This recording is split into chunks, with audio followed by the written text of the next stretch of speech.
دیکھیں، جہاں تک مخصوص نشستوں کے حوالے سے فیصلے کا تعلق ہے، اس کو اگر قانونی اور آئینی پیرائے میں آپ فیصلے کی اصطلاح اس کے لیے استعمال کرتے ہیں تو میں اس سے اختلاف کرتا ہوں. میں اس کو فیصلہ نہیں سمجھتا. وہ اردو میں یا پنجابی میں کہہ دیتا ہوں کہ وہ ایک محاورہ ہے کہ یہ تو پنچایت نہ ہوئی، وہ یہ تو چھولیاں دا ورڈ ہوا کہنا دارا پنجابی متل دے دائی مطلب داری چدا فیصلہ دا سیدھا کچے دا خبر ہے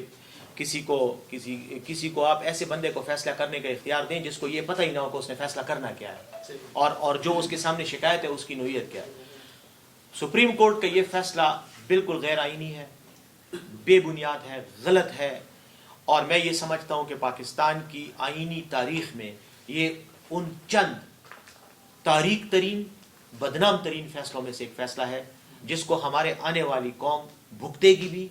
اس کے مضمر اثرات بھی ان پر مرتب ہوں گے، اور پاکستان کا جمہوری اور آئینی نظام کا جو ڈھانچہ ہے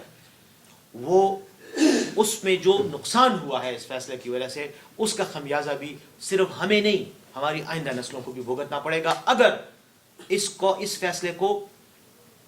وہ کالعدم قرار نہ دیا گیا اور اس فیصلے کو مکمل طور پر بنیاد سے ہٹا نہیں دیا. آپ کو پتہ ہے کہ پاکستان میں آج جتنے بھی جمہوری مسائل ہیں، جتنے بھی آئینی مسائل ہیں،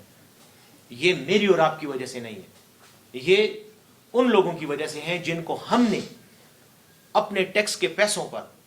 اختیار دے کر، آئین بنا کر، ان کو ہم نے فیصلے کرنے کا اختیار دیا، اور جب وقت آتا ہے تو وہ ایسے فیصلے کر کے قوم کی پیٹھ میں چھرا گھومتے ہیں. یہ میں اتنی بڑی بات اس لیے کروں، مجھے پتہ ہے کہ شاید لوگ مجھ پر توہین عدالت کا بھی الزام لگائیں گے، مجھ پر یہ کریں گے وہ کریں گے، لیکن میں یہ برملا کہہ رہا ہوں کہ جو یہ فیصلہ ہوا یہ ہماری آئندہ آنے والی نسلوں کے لیے بھی ایک مسائل کا ایک انبار لے کر آئے گا. اور اس فیصلے کے اثرات کہاں سے شروع ہوتے ہیں؟ میں اب اس طرف جاتا ہوں. یہ شروع ہوتے ہیں جب 26ویں آئینی ترمیم پاس کی گئی.